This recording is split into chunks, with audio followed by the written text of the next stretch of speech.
ప్రేక్షక దేవుళ్లకు నమస్కారం. ఒక ఇల్లు అంటే కేవలం 4 గోడలు, పైన కప్పు, అలంకరించిన ద్వారాలు మాత్రమే కాదు. ఇల్లు అనేది మనుషుల భావోద్వేగాల పుట్ట. బయట ప్రపంచంలో ఎంత యుద్ధం చేసినా, ఎన్ని కష్టాలు పడినా, సాయంత్రం ఇంటికి రాగానే అమ్మడి ఒడిలో చిన్నపిల్లాడిలా సేదతీరాలని ప్రతి మనిషి కోరుకుంటాడు. కాని నేటి సమాజంలో ఆ పరిస్థితి ఉందా? పాలరాతి మేడలు ఉన్నాయి, ఇంద్రభవనం లాంటి సౌకర్యాలు ఉన్నాయి, కనీసం దుమ్ము కూడా లోపలికి రాలేని అద్దాల కిటికీలు ఉన్నాయి. కాని మనశ్శాంతి మాత్రం ఆ కిటికీల బయటే ఉండిపోతోంది. బయట అందరితో నవ్వుతూ మాట్లాడే మనిషి ఇంటి గడప తొక్కగానే ముఖం ఎందుకు ముడుచుకుంటుంది? ఎంతో అన్యోన్యంగా ఉండాల్సిన భార్యాభర్తల మధ్య అకారణంగా చిచ్చు ఎందుకు రగులుతుంది? చిన్న చిన్న విషయాలకే గృహంలో మహాభారత యుద్ధాలు ఎందుకు జరుగుతున్నాయి?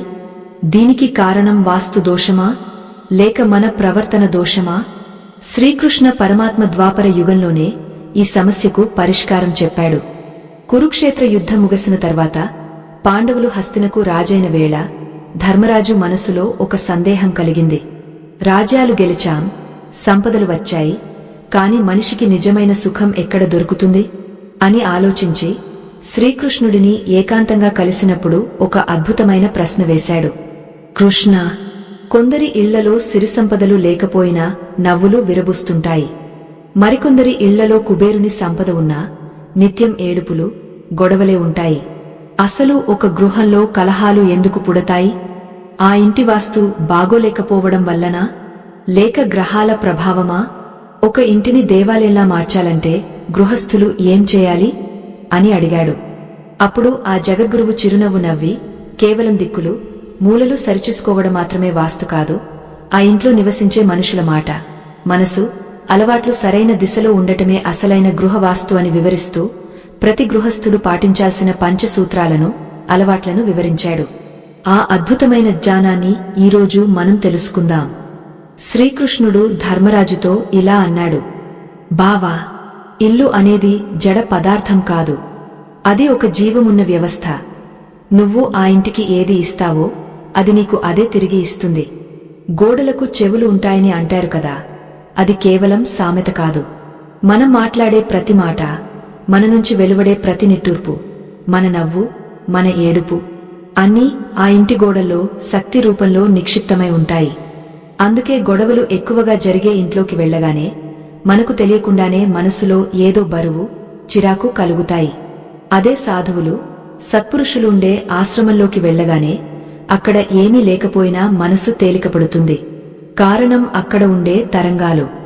కనుక ఇంట్లో గొడవలు రావడానికి ప్రధాన కారణం ఆ ఇంట్లోని వాతావరణాన్ని మనమే కలుషితం చేయడం. ఇంట్లో అశాంతికి, గొడవలకి ప్రధాన కారణం వాక్కు. దీనినే మనం మొదటి అలవాటుగా లేదా మొదటి దోషంగా చెప్పుకోవచ్చు. కృష్ణుడు దీనిని వాక్ దోషం అని వర్ణించాడు. చాలా ఇళ్లలో గమనిస్తే ఉదయం లేచిన వెంటనే లేదా సాయంత్రం వేళల్లో గట్టిగట్టిగా అరుచుకోవడం, ఒకరిని ఒకరు నిందించుకోవడం సర్వసాధారణం అయిపోయింది. ఎక్కడైతే స్వరం స్థాయి, వాల్యూమ్ పెరుగుతుందో అక్కడ లక్ష్మీదేవి నిలబడదు అని శాస్త్రం చెబుతోంది. వాదనలో గెలవడానికి మనం గొంతు పెంచుతాం, కాని ఆ గొంతు పెంచడం వల్ల బంధం ఓడిపోతుందని గ్రహించం. శ్రీకృష్ణుడు ధర్మరాజుకు ఒక ఉదాహరణ చెప్పాడు. ధర్మరాజా, ఒక ఇంటి యజమాని ఎప్పుడు తన భార్యను గాని పిల్లలను గాని కించపరుస్తూ, దెప్పిపొడుస్తూ మాట్లాడితే ఆ మాటలు ఆ ఇంటి వాతావరణంలో విషంలా పేరుకుపోతాయి. మాట అనేది ఒక బాణం లాంటిది. శరీరంపై అయిన గాయం మందు రాస్తే మానుతుంది, కాని మనసుపై మాట వల్ల అయిన గాయం కాలం గడిచినా మానదు. అది లోపల కుతకుతలాడుతూనే ఉంటుంది. ఆ అణచివేసిన ఆవేదనే ఏదో ఒకరోజు పెద్ద గొడవగా, విస్ఫోటనంలా మారుతుంది. ఇంట్లో గొడవలు ఎందుకు వస్తాయో తెలుసా? ఎదుటివారిని అర్థం చేసుకోవడం కంటే వారిని సరిదిద్దాలనే తపన ఎక్కువైపోవడం వల్లే. ఇక్కడ మనం ఒక ముఖ్యమైన విషయాన్ని గమనించాలి. గొడవ అనేది అగ్ని లాంటిది. అది చిన్న నిపురవ్వగా ఉన్నప్పుడే నీళ్లు చల్లి ఆపేయాలి. కాని మనం ఏం చేస్తాం? ఆ నిపురవ్వపై ఆజ్యం పోస్తాం. భర్త ఒక మాటంటే భార్య 2 మాటలు, భార్య ఒక మాటంటే భర్త 4 మాటలు. ఇలా పెంచుకుంటూ పోతే ఆ మాటల యుద్ధంలో ఇల్లు శ్మశానంలా మారుతుంది. పురాణాలలో ఒక మాట ఉంది. ఎక్కడైతే స్త్రీలు కన్నీరు పెడతారో ఆ వంశం నిర్వీర్యమైపోతుంది. ఇది కేవలం శాపం కాదు, ఇది ఒక మానసిక సత్యం. స్త్రీ ఇంటికి మూలస్తంభం. ఆమె మనసు పాడైతే ఆ ఇంటి ఆహారం పాడవుతుంది, ఆ ఇంటి నిర్వహణ పాడవుతుంది, పిల్లల పెంపకం పాడవుతుంది. అలాగే పురుషుడు బయట నుంచి తెచ్చిన ఒత్తిడిని, కోపాన్ని ఇంటిమీద చూపిస్తే ఆ ఇల్లు నరకం అవుతుంది. శ్రీకృష్ణుడు చెప్పిన దాని ప్రకారం ఇంట్లో ప్రశాంతత ఉండాలంటే పాటించాల్సిన మొదటి అలవాటు మృదు సంభాషణ. ఎంత పెద్ద సమస్య వచ్చినా గొంతు పెంచకుండా మాట్లాడటం అలవాటు చేసుకోవాలి. కోపం వచ్చినప్పుడు మౌనంగా ఉండటం ఒక గొప్ప తపస్సు. గొడవ జరుగుతున్నప్పుడు ఇద్దరిలో ఎవరో ఒకరు మౌనం వహిస్తే ఆ గొడవ అక్కడితో ఆగిపోతుంది. కాని నేను ఎందుకు తగ్గాలి, నాదేముంది తప్పు అనే అహంకారమే గొడవలను పెంచుతుంది. ఈ అహంకారమే ఇంట్లోని ప్రశాంతతను మింగేసే రాక్షసుడు. మన పెద్దలు ఒక మాట చెబుతారు, సంధ్యా సమయంలో నిద్రపోకూడదు, గొడవపడకూడదు, తినకూడదు అని. దీని వెనుక ఉన్న రహస్యం కూడా కృష్ణుడు వివరించాడు. సంధ్యా సమయం అంటే పగలు రాత్రి కలిసే సమయం. అది ప్రకృతిలో మార్పు జరిగే సమయం. ఆ సమయంలో మన శరీరంలో, మనసులో కూడా అనేక మార్పులు జరుగుతాయి. ఆ సమయంలో వాతావరణంలో దైవిక శక్తి ప్రసరిస్తూ ఉంటుంది. సరిగా ఆ సమయంలో ఇంట్లో గట్టిగా అరవడం, ఏడవడం, తిట్టుకోవడం చేస్తే ఆ ప్రతికూల శబ్దాలు ఆ ఇంటి శక్తి క్షేత్రాన్ని శాశ్వతంగా దెబ్బతీస్తాయి. అందుకే ఆ సమయంలో దీపం పెట్టి భగవంతుని నామస్మరణ చేయాలని నియమం పెట్టారు.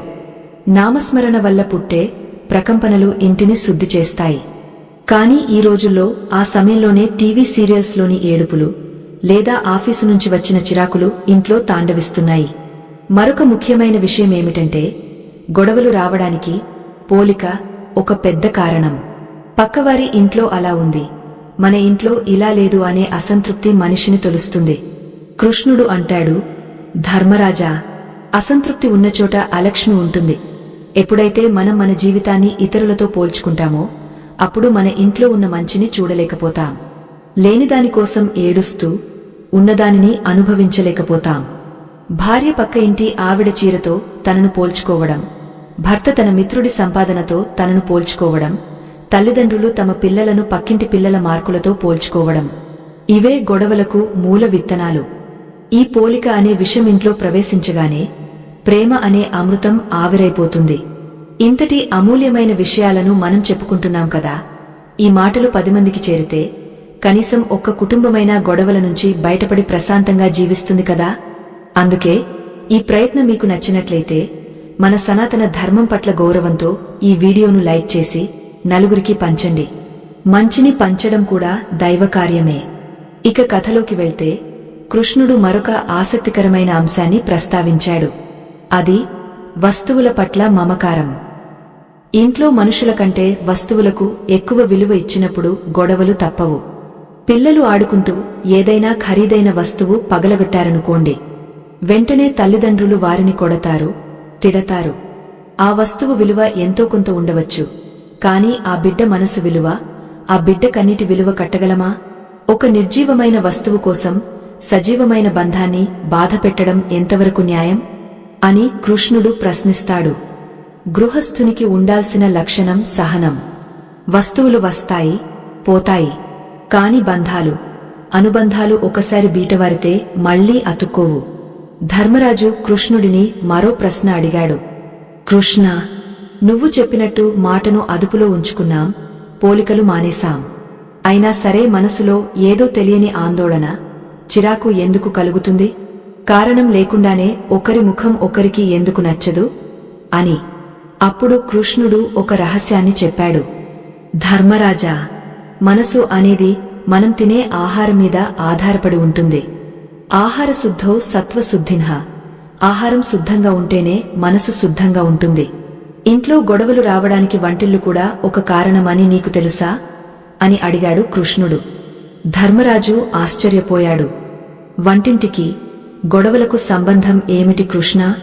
వండిన పదార్థం రుచిగా లేకపోతే గొడవ జరుగుతుందేమో కాని అసలు వంట గదిలో వాతావరణం ఇంటి ప్రశాంతతను ఎలా నిర్ణయిస్తుంది అని కుతూహలంగా అడిగాడు. అప్పుడు ముకుందుడు ఇలా వివరించడం ప్రారంభించాడు. వంట చేసే వ్యక్తి యొక్క మానసిక స్థితి, ఆ వంటకంలోకి ప్రవేశిస్తుంది.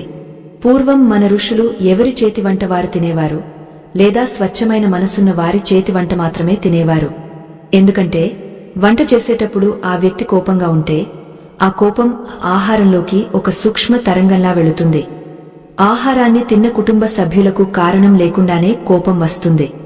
ఏడుస్తూ వండితే ఆ భోజనం చేసిన వారికి విపరీతమైన దున్హకం, నిరాశ కలుగుతాయి. ఈనాడు ఇళ్లలో గమనించు. వంట చేసే ఇల్లాలు ఎంత ఒత్తిడితో వంట చేస్తుందో, లేదా పనిమనిషి ఎంత అసహనంతో గిన్నెలతో కుస్తీ పడుతూ వంట చేస్తుందో, ఆ అసహనం అంతా ఆ అన్నంలో కలిసి అది తిన్న భర్తకు, పిల్లలకు ఆవేశాన్ని కలిగిస్తుంది. ఆవేశం మాటల రూపంలో బయటకు వచ్చి యుద్ధానికి దారితీస్తుంది. అంతేకాదు ధర్మరాజా, ఆహారం ఎక్కడి నుండి వచ్చింది అనేది కూడా ముఖ్యమే. అన్యాయంగా సంపాదించిన ధనంతో కొన్న బియ్యం ఆ ఇంట్లో ఎప్పటికీ శాంతిని ఇవ్వదు. పాపపు సొమ్ముతో వండిన పంచభక్ష్య పరమాన్నాల కంటే న్యాయంగా కష్టపడి సంపాదించిన డబ్బుతో గంజి తాగినా ఆ ఇంట్లో నవ్వులు ఉంటాయి. ఎందుకంటే న్యాయమైన ధనంలో దైవశక్తి ఉంటుంది, అన్యాయపు ధనంలో రాక్షస ప్రవృత్తి ఉంటుంది. అది తిన్నవారి బుద్ధి వక్రమార్గం పడుతుంది. బుద్ధి వక్రించినప్పుడు ఇంట్లో మర్యాదలు మాయమవుతాయి. పెద్దలను గౌరవించరు, చిన్నవారిని ప్రేమించరు. అప్పుడు ఆ ఇల్లు నరకానికి ప్రతిరూపం అవుతుంది. కృష్ణుడి మాటలు వింటుంటే ధర్మరాజుకు జ్ఞానోదయం అవుతోంది. కాని ఇంకా ఏదో సందేహం అతని ముఖంలో కనిపిస్తోంది. కృష్ణ, ఆహారం గురించి చెప్పావు, బాగానే ఉంది. కాని కొందరి ఇళ్లలో అందరూ సాత్విక ఆహారమే తింటారు, దైవభక్తి కలిగి ఉంటారు. అయినా సరే వారి మధ్య అగాధాలు ఎందుకు ఉంటాయి? ఒకే రక్తం పంచుకు పుట్టిన అన్నదమ్ములు బద్ధ శత్రువుల్లా ఎందుకు మారుతారు? ఆస్తి పంపకాల దగ్గర మమకారాలు ఎందుకు చచ్చిపోతాయి అని అడిగాడు. దీనికి కృష్ణుడు గంభీరంగా బదులిచ్చాడు. ధర్మరాజా, దీనికి కారణం స్థల ప్రభావం మరియు ఆ స్థలంలో వారు పాటించని కాల నియమం. ప్రతి ఇంటికి ఒక ప్రాణశక్తి ఉంటుంది. మనం నిద్రలేచే సమయం, నిద్రపోయే సమయం ఆ ప్రాణశక్తిని ప్రభావితం చేస్తుంది. ప్రకృతి ధర్మానికి విరుద్ధంగా జీవించేవారి ఇంట్లో గ్రహాలు కూడా ప్రతికూలంగానే పనిచేస్తాయి. కృష్ణుడు చెప్పబోయే ఆ తదుపరి రహస్యం గృహస్థులు పాటించాల్సిన మూడవ ముఖ్యమైన అలవాటు గురించి. ఇది చాలా మందికి తెలియని విషయం. ఉదయం లేచిన దగ్గర నుండి రాత్రి పడుకునే వరకు ఒక నిర్దిష్టమైన పద్ధతి లేకపోతే ఆ ఇంట్లో దారిద్ర్యం ఎలా తాండవిస్తుందో, ఆ దారిద్ర్యం వల్ల గొడవలు ఎలా పుడతాయో కృష్ణుడు వివరించడానికి సిద్ధమయ్యాడు. ముఖ్యంగా నిద్రలేచే సమయానికి మనసులోని ప్రశాంతతకు ఉన్న సంబంధమేమిటి? సూర్యోదయానికి ముందే నిద్రలేచే ఇంట్లో ఎలాంటి శక్తి ఉంటుంది? సూర్యుడు నడినెత్తికి వచ్చాక లేచేవారి ఇంట్లో ఎందుకు కలహాలు వస్తాయి? ఈ విషయాలన్నీ వింటున్న ధర్మరాజు, కృష్ణ, నువ్వు చెప్పేది వింటుంటే మా ఇంట్లో జరిగిన కొన్ని సంఘటనలు గుర్తొస్తున్నాయి. కేవలం సమీపాలన లేకపోవడం వల్ల కూడా ఇంత అనర్థం జరుగుతుందా అని ఆశ్చర్యంగా చూశాడు. అప్పుడు పరమాత్మ ఒక అద్భుతమైన ఉదాహరణతో ఆ విషయాన్ని వివరించడం మొదలుపెట్టాడు. సూర్యోదయానికి పూర్వమే నిద్రలేచే వారి శరీరంలో సత్వగుణం ఎక్కువగా ఉంటుంది. అదే సూర్యుడు నడినెత్తికి వచ్చేదాకా నిద్రపోయే వారిలో తమోగుణం అంటే బద్ధకం, నిరాసక్తత, కోపం ఎక్కువగా ఉంటాయి. ధర్మరాజా, నువ్వు గమనించే ఉంటావు, ప్రకృతిలో పక్షులు, జంతువులు సూర్యోదయానికి ముందే నిద్రలేస్తాయి. అవి ఎంతో ఉల్లాసంగా తమ ఆహారాన్ని వెతుక్కుంటాయి. కాని మనిషి మాత్రం ప్రకృతి ధర్మానికి విరుద్ధంగా పొద్దుకిన తర్వాత లేవడం అలవాటు చేసుకుంటున్నాడు. ఎప్పుడైతే మనిషి ఆలస్యంగా నిద్రలేస్తాడో ఆ రోజు చేయాల్సిన పనులన్నీ వెనుకబడిపోతాయి. చేతిలో సమయం లేకపోవడం వల్ల మనసులో ఒక రకమైన ఆందోళన మొదలవుతుంది. ఆందోళన చిరాకుగా మారుతుంది. ఆ చిరాకు పక్కన ఉన్నవారిపై కోపంగా ప్రదర్శితమవుతుంది. ఊహించుకో ధర్మరాజా, ఒక గృహస్థుడు ఆలస్యంగా నిద్రలేచాడు. లేవగానే అతనికి ఆఫీస్కో, పనికో వెళ్లడానికి సమయం సరిపోదు. అప్పుడు అతను స్నానం చేయడానికి వేడినీళ్లు కాగలేదని భార్యపై అరుస్తాడు, టిఫిన్ సిద్ధం కాలేదని గొడవ పడతాడు, పిల్లలు తయారవ్వలేదని వారిని దండిస్తాడు. ఆ హడావుడిలో ఏదో ఒకటి మరిచిపోతాడు. అలా ఉదయం పూట ఆ ఇంట్లో ఒక చిన్నపాటి యుద్ధ వాతావరణం సృష్టించబడుతుంది. ఆ ఉదయం జరిగిన గొడవ తాలూకు ప్రకంపనలు ఆ రోజంతా వారి మనసుల్లో ఉండిపోతాయి. భర్త పని ప్రదేశంలో ఆ కోపాన్ని మోస్తూ ఉంటాడు. భార్య ఇంట్లో ఆవేదనతో కుమిలిపోతూ ఉంటుంది. సాయంత్రం ఇంటికి రాగానే ఉదయం మిగిలిపోయిన ఆ అసంతృప్తి మళ్లీ గొడవకు ఆజ్యం పోస్తుంది. అదే బ్రాహ్మీ ముహూర్తంలో నిద్రలేచే ఇంట్లో ఏం జరుగుతుందో తెలుసా? ఎవరు సూర్యోదయానికి ముందు నిద్రలేస్తారో వారికి ఆ రోజు సుదీర్ఘంగా అనిపిస్తుంది. పనులన్నీ నిదానంగా, ప్రశాంతంగా జరుగుతాయి. ఉదయం పూట ఉండే ఆ స్వచ్ఛమైన గాలి, నిశ్శబ్దం మనసును ధ్యానం చేసినంత ప్రశాంతంగా ఉంచుతాయి. ఆ సమయంలో దైవ ప్రార్థన చేసినా లేదా కాసేపు మౌనంగా కూర్చున్నా ఆ రోజంతా ఎదురయ్యే సమస్యలను తట్టుకునే శక్తి ఆ మనిషికి లభిస్తుంది. ప్రశాంతమైన మనసుతో ఉన్న భర్త భార్యను ఆప్యాయంగా పలకరిస్తాడు. ఆప్యాయత ఇల్లాలు ముఖంలో చిరునవ్వును పూయిస్తుంది. ఆ నవ్వు ఆ రోజంతా ఆ ఇంటికి రక్షక కవచంలా మారుతుంది. చూసావా ధర్మరాజా, కేవలం నిద్రలేచే సమయం మారడం వల్ల ఒక ఇల్లు నరకం నుండి స్వర్గంగా ఎలా మారుతుందో. ఆలస్యంగా నిద్రలేవడం అంటే దరిద్రాన్ని, కలహాలని మనమే స్వయంగా ఆహ్వానించడం. కృష్ణుడు చెప్పిన ఈ మాటలు వింటుంటే ఇది కేవలం పురాణ కాలానికి సంబంధించిన విషయంలా కాకుండా నేటి కాలానికి ఎంత బాగా వర్తిస్తుందో అర్థమవుతోంది కదా. నిజమే, మనలో చాలామందికి ఈ హడావుడి జీవితం అనుభవమే. మన పూర్వీకులు, ఋషులు అందించిన ఈ అద్భుతమైన జీవన విజ్ఞానం నేటి తరానికి ఎంతో అవసరం. ఇలాంటి మంచి విషయాలు 10 మందికి చేరవేయడం కూడా ఒక సామాజిక బాధ్యతే. మీకు ఈ విషయాలు నచ్చినట్లయితే దయచేసి ఈ వీడియోను లైక్ చేసి మన సనాతన ధర్మానికి మద్దతుగా నిలవండి. కృష్ణుడు తన ప్రసంగాన్ని కొనసాగస్తూ, ధర్మరాజా, కేవలం సమీపాలన మాత్రమే కాదు, ఇంకొక ముఖ్యమైన విషయముంది. అది స్థల శుద్ధి. దీనినే మనం 4వ అలవాటుగా చెప్పుకోవచ్చు. చాలా ఇళ్లలో గొడవలు రావడానికి కారణం ఆ ఇంటి అపరిశుభ్రత మరియు చిందరవందరగా పడి ఉన్న వస్తువులు. లక్ష్మీదేవికి, అలక్ష్మికి, దారిద్ర్య దేవత మధ్య ఉన్న ప్రధానమైన తేడా ఇదే. ఎక్కడ శుభ్రత, క్రమశిక్షణ ఉంటాయో అక్కడ లక్ష్మి నివసిస్తుంది. ఎక్కడ మురికి, అస్తవ్యస్తత ఉంటాయో అక్కడ అలక్ష్మి తిష్టవేస్తుంది. అలక్ష్మి ప్రవేశించిన చోట కలహాలు వాటంతటా అవే పుడతాయి అని వివరించాడు. ధర్మరాజు కొంచెం ఆశ్చర్యంగా, కృష్ణా, ఇల్లు శుభ్రంగా లేకపోతే అనారోగ్యం వస్తుందని తెలుసు, కాని భార్యాభర్తల మధ్య గొడవలు ఎందుకు వస్తాయి? ఇంటి మూలల్లో దుమ్ముకి మనసులో కోపానికి సంబంధమేమిటి అని ప్రశ్నించాడు. ఇది చాలామందికి వచ్చే సందేహమే.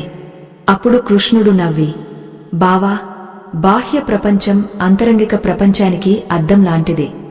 నీ గది ఎంత గందరగోళంగా ఉంటే నీ మనసు అంత గందరగోళంగా ఉంటుంది. ఉదాహరణకు, ఒక ఇంట్లో బట్టలు ఎక్కడ పడితే అక్కడ విసిరేసి ఉన్నాయి, తిన్న కంచాలు కడగకుండా అలాగే ఉన్నాయి, వస్తువులు ఉండాల్సిన చోట కాకుండా వేరే చోట పడి ఉన్నాయనుకో. ఆ దృశ్యాన్ని చూసిన ప్రతిసారి మన కళ్ల ద్వారా మెదడుకు ఒక ప్రతికూల సంకేతం వెళుతుంది. ఏదీ సక్రమంగా లేదు అనే భావన మనసులో నాటుకుపోతుంది.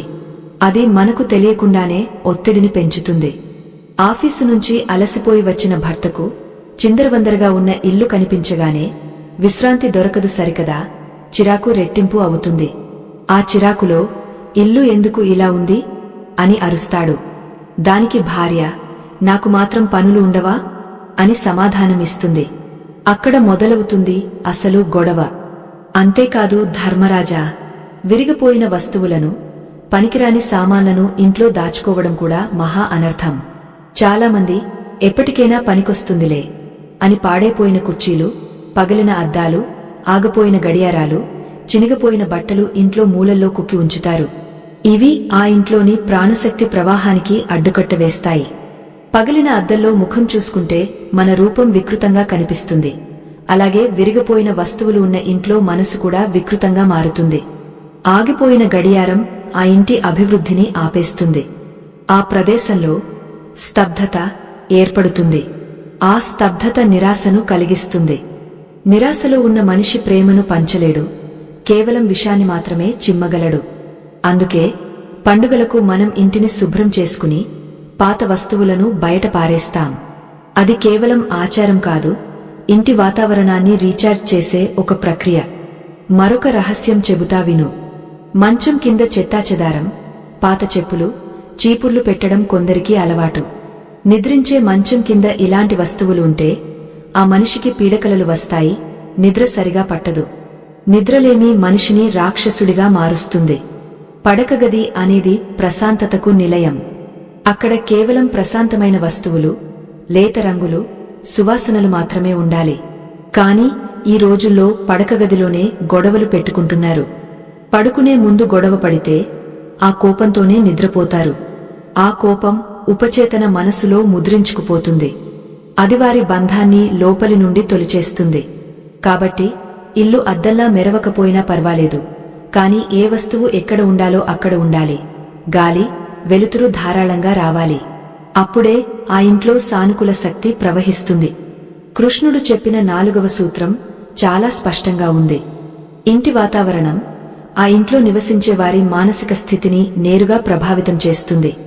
బయట ప్రపంచాన్ని మనం మార్చలేకపోవచ్చు, కాని మన ఇంటిని స్వర్గధామంగా మార్చుకునే శక్తి మన చేతుల్లోనే ఉంది. ఇక్కడితో ఆగకుండా కృష్ణుడు మరో అడుగు ముందుకు వేసి 5వ మరియు అత్యంత కీలకమైన అలవాటు గురించి చెప్పడం ప్రారంభించాడు. ఇది ఆర్థిక క్రమశిక్షణ మరియు కృతజ్ఞతా భావంకి సంబంధించింది. కాని అంతకంటే ముఖ్యంగా ఇతరుల జోక్యం గురించి హెచ్చరించాడు. ధర్మరాజా, చాలా ఇళ్లలో గొడవలకు అసలైన కారణం ఆ ఇంట్లో మనుషులు కాదు, ఆ ఇంటి విషయాల్లో తలదూర్చే బయటి మనుషులు. దీనిని కర్ణకచోర దోషం అంటారు. భార్యాభర్తల మధ్య 3వ వ్యక్తి ప్రవేశిస్తే అది ఎంతటి అనర్థానికైనా దారితీస్తుంది. ఆ 3వ వ్యక్తి బంధువు కావచ్చు, స్నేహితుడు కావచ్చు, లేదా పక్కింటివారు కావచ్చు. మన ఇంట్లో ఏం జరుగుతుందో పక్కవారికి చెప్పడం, పక్కవారి సలహాలు గుడ్డిగా పాటించడం వల్ల ఎన్నో కాపురాలు కూలిపోయాయి. ఒక చిన్న ఉదాహరణ చెబుతాను. ఒక స్త్రీ తన భర్త గురించి చిన్నపాటి అసంతృప్తితో తన స్నేహితురాలికి చెబుతుంది. ఆ స్నేహితురాలు దానికి ఇంకాస్త మసాలా జోడించి, మీ ఆయన అలా చేయడం తప్పు, నువ్వు గట్టిగా అడగాలి అని లేనిపోని సలహాలు ఇస్తుంది. ఆ అమాయకపు స్త్రీ ఇంటికి వచ్చి భర్తను నిలదీస్తుంది.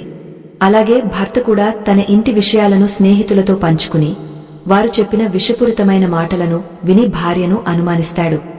మీ ఇద్దరి మధ్య ఉన్న సమస్యకు పరిష్కారం మీ ఇద్దరి దగ్గరే ఉంటుంది తప్ప బయటివారి దగ్గర ఉండదు. గోడలకు చెవులు ఉంటాయని చెప్పాను కదా, అలాగే గోడలకు నోరు ఉండకూడదు. అంటే ఇంటి గుట్టు బయట పడకూడదు. గుట్టు చప్పుడు కాకుండా కాపురం చేయాలి అని పెద్దలు అందుకే అన్నారు. ఇంటి సమస్యలు 4 గోడల మధ్యే పరిష్కారం కావాలి. ఎప్పుడైతే గడప దాటి రచ్చబండకు వెళతాయో అప్పుడే ఆ ఇంటి గౌరవం మంటగలుస్తుంది. అలాగే తల్లిదండ్రులు కూడా పెళ్లైన పిల్లల కాపురంలో అతిగా జోక్యం చేసుకోకూడదు. ప్రేమ ఉండాలి, కాని ఆధిపత్యం ఉండకూడదు. అత్తమామల చాడీలు, పుట్టింటివారి సలహాలు ఇవన్నీ ఆలుమగల మధ్య అగాధాన్ని సృష్టిస్తాయి. నీరు ఎంత స్వచ్ఛంగా ఉన్నా అందులో ఒక చుక్క విషం పడితే మొత్తం పాడవుతుంది. అలాగే అన్యోన్యంగా ఉండే దంపతుల మధ్య ఒక చిన్న అనుమానం లేదా ఒక పరుష వాక్యం ప్రవేశిస్తే వారి జీవితం నరకప్రాయం అవుతుంది. ఈ మాటలు వింటూ ధర్మరాజు ఆలోచనలో పడ్డాడు. కృష్ణ, నిజమే. కాని ఈ కలికాలంలో మనుషుల అవసరాలు పెరిగిపోయాయి. అవసరాల కోసం అప్పులు చేస్తున్నారు. ఆ అప్పుల బాధ వల్ల కూడా గొడవలు వస్తున్నాయి కదా.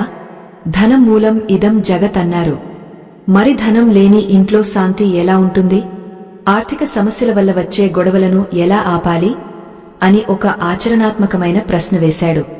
కృష్ణుడు మందస్హాసం చేస్తూ, ధర్మరాజా, నువ్వు అడిగింది చాలా ముఖ్యమైన ప్రశ్న. పేదరికం గొడవలకు కారణం కాదు, కాని దురాశ మరియు ఆర్థిక అజ్ఞానం గొడవలకు అసలు కారణాలు. సంపద ఉన్నా లేకపోయినా ఇంట్లో ఆనందముండాలంటే పాటించాల్సిన ఒక గొప్ప రహస్యముంది. దానిని రుణ విముక్తి ధర్మం అంటారు. అప్పు అనేది కేవలం తీసుకున్న డబ్బు తిరిగే ఇవ్వడం మాత్రమే కాదు, అది ఒక శక్తి బదిలీ. ఒక ఇంట్లో ఆర్థిక సమస్యలు ఎందుకు వస్తాయి? చేతికి వచ్చిన డబ్బు ఎందుకు నిలబడదు? ఒకవేళ నిలబడినా అది మందులకో కోర్టు కేసులకో ఎందుకు ఖర్చు అవుతుంది? దీనికి వెనుక ఒక అదృశ్య కారణముంది. అది తెలిస్తే మనిషి తన ధనార్జన విధానాన్ని, ఖర్చు చేసే పద్ధతిని పూర్తిగా మార్చుకుంటాడు అని చెప్పి ఆగపోయాడు కృష్ణుడు. ధర్మరాజు ఆతృతగా, ఏమిటి ఆ రహస్యం కృష్ణా? మాకు ఆస్తిపాస్తులు పోయినప్పుడు మేము కూడా అడవుల్లో కష్టాలు పడ్డాం. కాని ఇప్పుడు రాజభోగాలు అనుభవిస్తున్న ఏదో వెలితి. అసలు ధనానికి ఇంటి ప్రశాంతతకు ఉన్న ఆ సూక్ష్మ సంబంధమేమిటి? దయచేసి వివరించు అని వేడుకున్నాడు. కృష్ణుడు ఒక గంభీరమైన విషయాన్ని చెప్పడానికి సిద్ధమయ్యాడు. ఇది కేవలం డబ్బు గురించి మాత్రమే కాదు, ఆ డబ్బు వెనుక ఉన్న పాపం, పుణ్యం మరియు ఆ ఇంటి గృహస్థుడు చేయాల్సిన దానం గురించి. మనం సంపాదించిన దాంట్లో కొంత భాగం ఎందుకు పక్కన పెట్టాలి? అలా పెట్టకపోతే ఆ ధనం ఎలాంటి అనర్థాలను సృష్టిస్తుంది అనే విషయాలను కృష్ణుడు వివరించబోతున్నాడు. డబ్బులో కూడా ప్రాణం ఉంటుంది ధర్మరాజా. నువ్వు సంపాదించిన ధనం నీ ఇంటికి వచ్చేటప్పుడు ఒంటరిగా రాదు. అది సంపాదించే క్రమంలో నువ్వు పొందిన దీవెనలను లేదా నువ్వు మూటగట్టుకున్న శాపాలను కూడా తనతో పాటే తీసుకువస్తుంది. దీనినే ధనశుద్ధి అంటారు. చాలామంది ఇళ్లలో గొడవలకు మూలకారణం ఆ ఇంటికి వస్తున్న ఆదాయం శుద్ధమైనది కాకపోవడమే. ఒకరిని మోసం చేసి, ఒకరి కడుపు కొట్టి లేదా అక్రమ మార్గంలో సంపాదించిన డబ్బు ఆ ఇంటికి ఒక శాపగ్రస్త శక్తిని తీసుకువస్తుంది. ఆ డబ్బుతో నువ్వు బియ్యం కొని అన్నం వండి నీ పిల్లలకు పెడితే ఆ అన్నం వారి రక్తంలో కలిసి వారి బుద్ధిని మార్చేస్తుంది. వారికి తెలియకుండానే దుర్బుద్ధి పుడుతుంది. తల్లిదండ్రులపై తిరుగుబాటు చేస్తారు, దురలవాట్లకు బానిసలవుతారు. అప్పుడు తల్లిదండ్రులు, మేము పిల్లల కోసం ఇంత కష్టపడ్డాం కదా, వారెందుకు ఇలా తయారయ్యారు అని ఏడుస్తారు. కాని ఆ కష్టం వెనుక ఉన్న అన్యాయాన్ని గుర్తించరు. అందుకే ధర్మరాజా, గృహస్థుడు పాటించాల్సిన అత్యంత ముఖ్యమైన నియమం న్యాయార్జన మరియు దానధర్మం. మన సంపాదనలో కనీసం 10వ వంతు 10% సమాజ హితం కోసం, పేదవారి ఆకలి తీర్చడం కోసం లేదా ధార్మిక కార్యక్రమాల కోసం ఖర్చు చేయాలి. దీనిని త్యాగం అని అనకూడదు, ఇది మన బాధ్యత. మనం ప్రకృతి నుండి గాలి, నీరు, ఆహారం తీసుకుంటున్నాం. దానికి మనం చెల్లించే పన్ను ఇది. ఎవరైతే తమ సంపాదనను కేవలం తమ స్వార్థానికే వాడుకుంటారో, ఎవరికీ చిల్లిగవ్వ దానం చేయరో, వారి ధనాన్ని ప్రకృతి బలవంతంగా తీసుకుంటుంది. అది ఎలాగో తెలుసా? అనారోగ్య రూపంలో ఆసుపత్రుల పాలు చేస్తుంది, లేదా దొంగల పాలు చేస్తుంది, లేదా కోర్టు గొడవల్లో ఖర్చు చేయిస్తుంది. అంటే నువ్వు సంతోషంగా ఇవ్వాల్సిన డబ్బును ఏడుస్తూ ఖర్చు చేయాల్సి వస్తుంది. ఆ ఏడుపు, ఆ బాధ ఇంటి వాతావరణాన్ని పాడుచేస్తాయి. అదే నువ్వు నీ చేతులతో 10 మందికి సాయం చేస్తే వారి కళ్లలో కనిపించే ఆనందం, వారి మనసులోంచి వచ్చే ఆశీర్వాదం నీ ఇంటికి రక్షక కవచంలా మారుతాయి. ఆ ఇంట్లో అకాల మరణాలు ఉండవు, దీర్ఘకాలిక రోగాలు ఉండవు, అనవసరపు గొడవలు ఉండవు. ఇక ఆర్థిక పరమైన గొడవలకు మరో కారణం అవసరానికి, ఆడంబరానికి మధ్య తేడా తెలియకపోవడం. ధర్మరాజా, మనిషికి ఆకలి వేస్తే అన్నం తినడం అవసరం, కాని బంగారు పళ్లెంలోనే తినాలనుకోవడం ఆడంబరం. ఒంటిని కప్పుకోవడానికి వస్త్రం అవసరం, కాని పట్టు వస్త్రమే కావాలనుకోవడం ఆడంబరం. తల దాచుకోవడానికి ఇల్లు అవసరం, కాని అది ఇంద్రభవనంలా ఉండాలనుకోవడం దురాశ. ఎప్పుడైతే గృహస్థులు తమ స్తోమతకు మించి ఖర్చు చేయడానికి ప్రయత్నిస్తారో అప్పుడు అప్పు అనే ఊబిలో కూరుకుపోతారు. అప్పు తీసుకున్నవాడు ఎప్పుడూ బానిసే. అప్పు ఇచ్చినవాడు ఇంటికి వచ్చి తలుపు తట్టినప్పుడు ఆ యజమాని గుండెల్లో రైళ్లు పరిగెడతాయి. ఆ భయం, ఆ అవమానం కోపంగా మారి భార్యాబిడ్డలపై ప్రదర్శితమవుతుంది. నీ వల్లే ఇంత ఖర్చు అయ్యింది అని భర్త భార్యను, మీకు సంపాదన చేతకాక అని భార్య భర్తను నిందించుకుంటారు. ఈ పరస్పర నిందారోపణలు బంధాన్ని ముక్కలు చేస్తాయి. దీనికి పరిష్కారం ఒక్కటే ధర్మరాజా, సంతృప్తి. ఉన్నదానితో తృప్తిగా బ్రతకడం ఒక గొప్ప కళ. ఈ కళ తెలిసినవాడు పూరి గుడిసెలో ఉన్న రాజులా బ్రతుకుతాడు. తెలియనివాడు రాజభవనంలో ఉన్న బిచ్చగాడిలా బ్రతుకుతాడు. గృహలక్ష్మి అయిన ఇల్లాలు ఇంటి ఆర్థిక పరిస్థితిని అర్థం చేసుకుని ప్రవర్తించాలి. భర్త కూడా ఆర్థిక విషయాలను భార్యకు దాచకూడదు. చాలా ఇళ్లలో భర్త ఎంత సంపాదిస్తున్నాడో, ఎంత అప్పులు చేస్తున్నాడో భార్యకు తెలియదు. ఏదో ఒకరోజు ఆ విషయం బయటపడినప్పుడు ఆమె మోసపోయినట్లు భావిస్తుంది. నమ్మకం లేని చోట ప్రేమ నిలబడదు. కాబట్టి ప్రతి నెలా భార్యాభర్తలు కూర్చుని తమ ఆదాయం ఎంత, ఖర్చు ఎంత, పొదుపు ఎంత అని చర్చించుకోవాలి. ఈ పారదర్శకత వారి మధ్య బంధాన్ని బలపరుస్తుంది. కలిసి పంచుకున్న కష్టం సగమవుతుంది, కలిసి పంచుకున్న సుఖం రెట్టింపు అవుతుంది. ఈ అద్భుతమైన జీవన సత్యాన్ని వింటున్నప్పుడు మనకు అనిపిస్తుంది, నిజమే కదా, మన కష్టాలకు కారణం మనమే సృష్టించుకున్న ఊహల ప్రపంచం. శ్రీకృష్ణుడు చెప్పిన ఈ ధర్మ సూక్ష్మాలు ఈనాటి సమాజానికి ఎంతో అవసరం. ఇలాంటి మంచి విషయాలు నలుగురికి చేరాలనే సదుద్దేశంతో చేస్తున్న మా ప్రయత్నానికి మీ ఆదరణ ఎంతో ముఖ్యం. దయచేసి ఈ వీడియోను లైక్ చేయడం మర్చిపోకండి. ఇక కృష్ణుడు తదుపరి విషయాన్ని వివరిస్తూ, ధర్మరాజా, ధనం గురించి చెప్పుకున్నాం, ఇప్పుడు మనసు గురించి చెప్పుకుందాం. ఇంట్లో గొడవలు రాకుండా ఉండాలంటే పాటించాల్సిన మరొక కీలకమైన అలవాటు కృతజ్ఞతా భావం. ఉదయం లేచిన దగ్గర నుంచి రాత్రి పడుకునే వరకు మనుషులు కేవలం ఫిర్యాదులు చేస్తూనే ఉంటారు. ఈ కూరలో ఉప్పు లేదు, ఆ ఫ్యాన్ తిరగడం లేదు, నాకు ఈ చీర బాలేదు, పిల్లలు చదవడం లేదు, ఇలా ప్రతిదానికి వంకలు పెడుతూ ఉంటారు. ఎప్పుడైతే మనం లేనిదాని గురించి ఏడుస్తామో ఉన్నది కూడా మనకు దూరం అవుతుంది. దీనినే విశ్వ నియమం అంటారు. ప్రతిరోజు ఉదయం నిద్రలేవగానే ఆ రోజును మనకు ప్రసాదించినందుకు భగవంతునికి కృతజ్ఞతలు చెప్పాలి. ఈ రోజు నాకు తినడానికి తిండి ఉంది, కట్టుకోవడానికి బట్ట ఉంది, ఉండటానికి ఇల్లు ఉంది, నన్ను ప్రేమించే కుటుంబం ఉంది. ఇవి ఎంతోమందికి లేని అదృష్టాలు అని గుర్తు చేసుకోవాలి. ఎప్పుడైతే నీ మనసులో కృతజ్ఞత నిండుతుందో అక్కడ కోపానికి చోటు ఉండదు. భార్య వండిన వంటలో చిన్న లోపమున్నా ఎంత కష్టపడి వండిందో అని భర్త గమనిస్తే అక్కడ గొడవ రాదు, సరికదా ప్రేమ పెరుగుతుంది. భర్త తెచ్చిన వస్తువు చిన్నదైనా నాకోసం గుర్తుపెట్టుకుని తెచ్చారు అని భార్య సంతోషిస్తే ఆ ఇల్లు స్వర్గం అవుతుంది.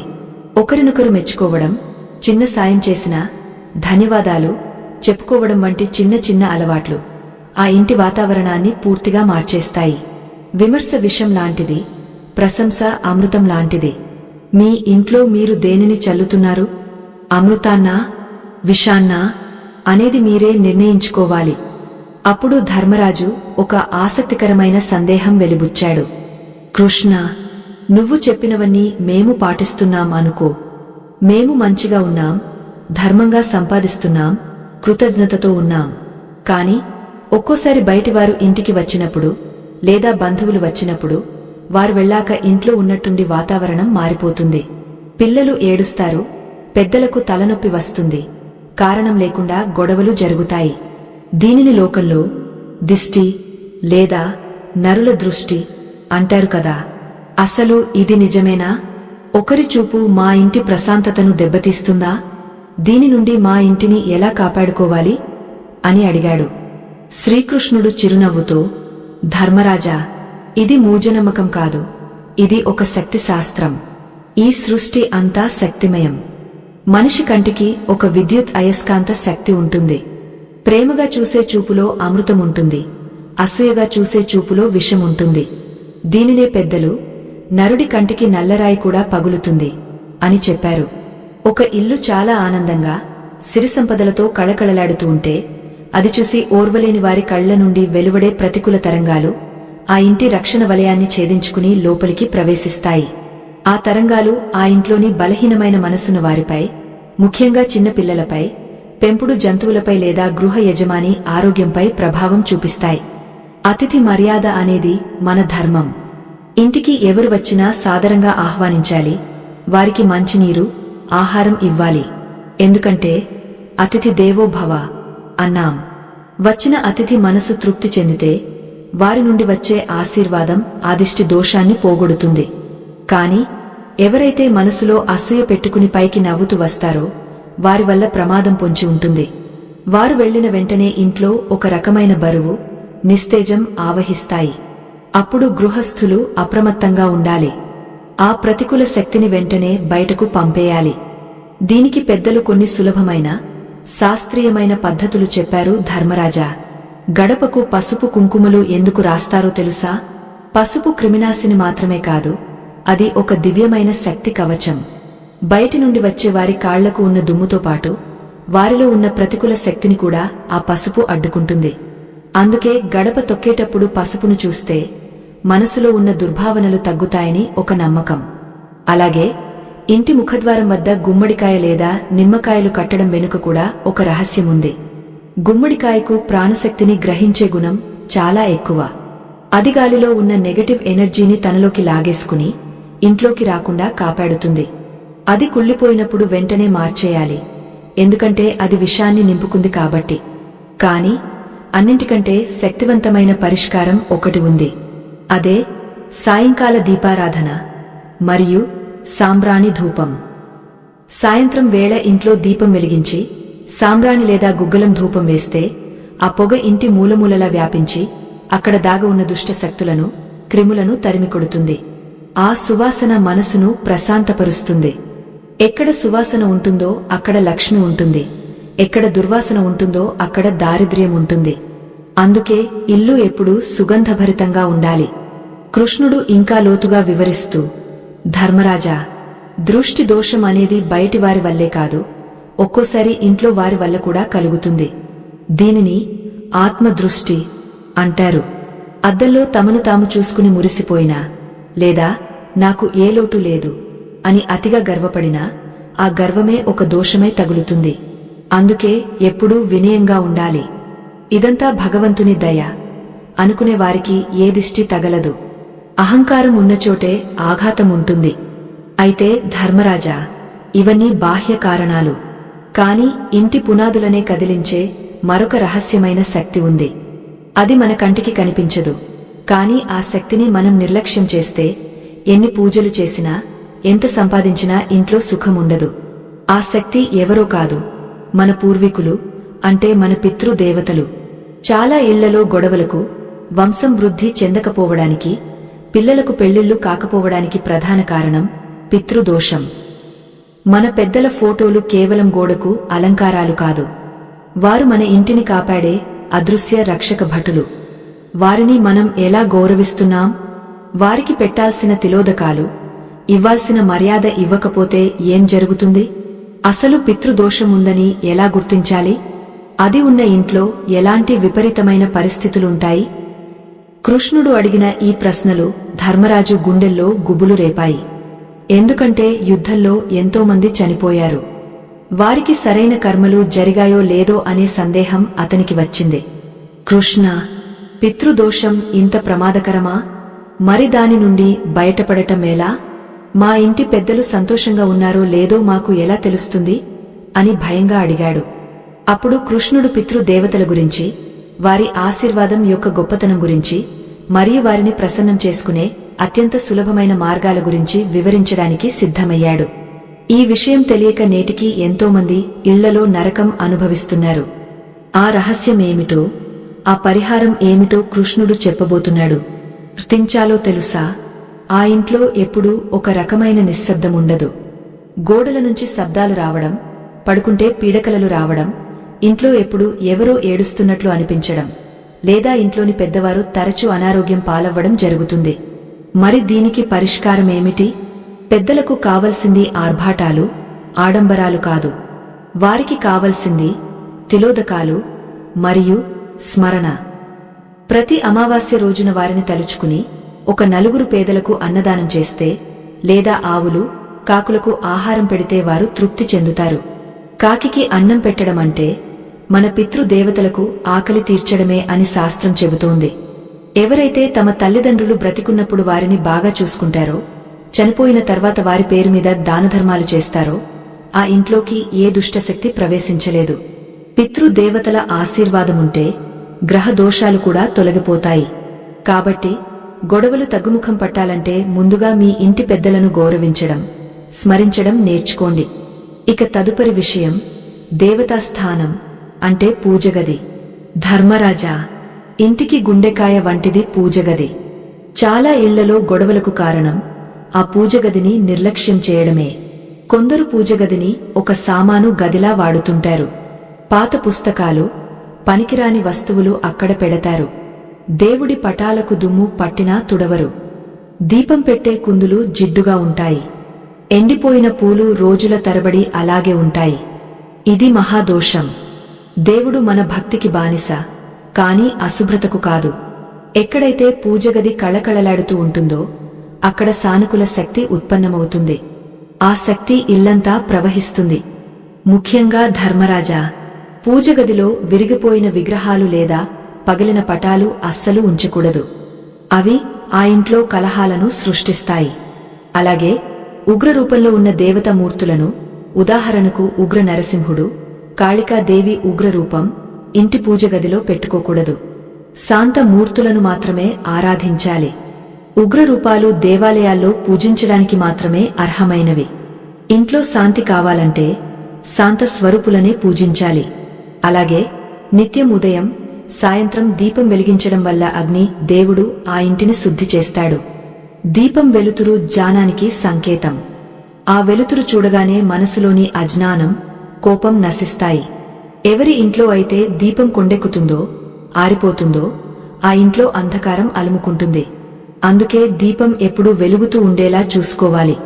శ్రీకృష్ణుడి మాటలు వింటున్న ధర్మరాజుకు మరో సందేహం వచ్చింది. కృష్ణ, పూజల సంగతి సరే, కాని దైనందిన జీవితంలో భార్యాభర్తలు ఎలా ప్రవర్తించాలి? ఒకరి పట్ల ఒకరు ఎలాంటి బాధ్యతలు కలిగి ఉండాలి? పెళ్లైన కొత్తలో ఉన్న ప్రేమ కాలం గడిచే కొద్దీ ఎందుకు తగ్గిపోతుంది? ఆ ప్రేమ స్థానంలో విసుగు ఎందుకు వస్తుంది అని అడిగాడు. అప్పుడు కృష్ణుడు నవ్వి, ధర్మరాజా, ప్రేమ తగ్గపోవడం కాదు, అంచనాలు పెరిగిపోవడం సమస్య. వైవాహిక జీవితం సాఫీగా సాగాలంటే స్త్రీ పురుషులు ఇద్దరు కొన్ని ప్రత్యేకమైన గృహ ధర్మాలను పాటించాలి. ఇందులో భర్త పాటించాల్సినవి కొన్ని, భార్య పాటించాల్సినవి మరికొన్ని ఉన్నాయి. ఇవి పాటించకపోతే ఆ ఇల్లు రణరంగం అవుతుంది. మొదట భర్త గురించి చెబుతాను విను. పురుషుడు బయట ప్రపంచంలో ఎంత పెద్ద గొప్పవాడైనా కావచ్చు, కాని ఇంటికి రాగానే అతను కేవలం ఒక భర్త, ఒక తండ్రి, ఒక కొడుకు మాత్రమే. చాలామంది పురుషులు ఆఫీసులో ఉన్న అధికారాన్ని ఇంట్లో భార్యపై చెలాయిస్తారు. పని మనుషులపై అరచినట్టు భార్యపై అరుస్తారు. ఇది మొదటి తప్పు. స్త్రీ సహజంగానే సున్నిత మనస్కురాలు. ఆమెను శాసించడం కంటే ప్రేమించడం ద్వారా నువ్వు ఏదైనా సాధించవచ్చు. అలాగే భర్త ఎప్పుడూ తన ఆర్థిక ఇబ్బందుల గురించి భార్య దగ్గర ఏడవకూడదు. అలా అని దాచమని కాదు, కాని డబ్బు లేదు, డబ్బు లేదు అని నిత్యం నిట్టూర్పులు విడిస్తే ఆ ఇంటి లక్ష్మి బయటకు వెళ్లిపోతుంది. పురుషుడు ధైర్యంగా ఉండాలి. నేనున్నాను, ఏ సమస్యనైనా ఎదుర్కొంటాం అనే భరోసా భార్యకు ఇవ్వాలి. ఆ భరోసానే ఆమెకు కొండంత అండ. భార్యను కన్నీళ్లు పెట్టించే భర్త సిరి సంపదలను కోల్పోతాడు. ఇది శాస్త్ర సత్యం. ఇక స్త్రీల విషయానికి వస్తే భార్య పాటించాల్సిన ముఖ్యమైన ధర్మం సమీపాలన మరియు వాక్చాతుర్యం. భర్త సాయంత్రం అలసిపోయి ఇంటికి రాగానే గడప దాటకముందే సమస్యల చిట్టా విప్పకూడదు. పిల్లలు అల్లరి చేశారు, పక్కింటి వాళ్లు గొడవపడ్డారు, గ్యాస్ అయిపోయింది, ఇలాంటి ఫిర్యాదులతో భర్తను ఆహ్వానిస్తే అతనికి ఇంటిపై విరక్తి కలుగుతుంది. బయట యుద్ధం చేసి వచ్చిన భర్తకు ఇల్లు ఒక విశ్రాంతి మందిరంలా ఉండాలి. అతను కాస్త ముఖం కడుక్కుని మంచినీళ్లు తాగి సేదతీరిన తర్వాత నిదానంగా సమస్యలను వివరించాలి. ఆకలితో ఉన్నప్పుడు, అలసిపోయినప్పుడు చెప్పే ఏ సమస్య పరిష్కారం కాదు, పైగా కొత్త గొడవకు దారితీస్తుంది. అంతేకాదు ధర్మరాజా, స్త్రీలు తమ భర్తను ఇతరులతో పోల్చి మాట్లాడటం మహాపాపం. పక్కింటి ఆయన భార్యకు బంగారం కొనిచ్చాడు, మీరేముంది నాకు ఏం కొనిచ్చారు అని నిలదీస్తే భర్త పౌరుషం దెబ్బతింటుంది. పురుషుడికి గౌరవం ముఖ్యం, స్త్రీకి ప్రేమ ముఖ్యం. భార్య భర్తను గౌరవిస్తే భర్త భార్యను ప్రేమిస్తాడు. ఈ సూత్రం మర్చిపోయి ఒకరిపై ఒకరు ఆధిపత్యం చెలాయించాలనుకుంటే ఆ కాపురం కూలిపోతుంది. ఇంట్లో భార్య గొంతు కంటే భర్త గొంతు, భర్త గొంతు కంటే భార్య గొంతు పెరగకూడదు. అంటే వాదనలో ఎవరు నెగ్గారు అన్నది కాదు, బంధం నిలిచిందా లేదా అన్నదే ముఖ్యం. నిజంగా ఎంత గొప్ప మాటలు కదా! ఈ చిన్న చిన్న మార్పులు చేసుకుంటే మన జీవితం ఎంత అందంగా మారుతుందో ఆలోచించండి. మన పెద్దల అనుభవం, కృష్ణుడి జ్ఞానం కలగలిపిన ఈ విషయాలు మీ కుటుంబంలో కూడా వెలుగులు నింపాలని కోరుకుంటూ, ఈ వీడియో మీకు నచ్చితే తప్పకుండా లైక్ చేసి మీ ఆత్మీయులతో పంచుకోండి. మంచిని పంచితే అది రెట్టింపై మనకే తిరిగి వస్తుంది. ఇక కృష్ణుడు తదుపరి విషయాన్ని వివరిస్తూ, ధర్మరాజా, ఇవన్నీ మానసిక పరమైన విషయాలు. ఇప్పుడు శారీరక, మానసిక ఆరోగ్యాన్ని ప్రభావితం చేసే నిద్ర మరియు పడకగది నియమాల గురించి చెబుతాను. నిద్ర సరిగా లేకపోతే మనిషికి మతిభ్రమిస్తుంది.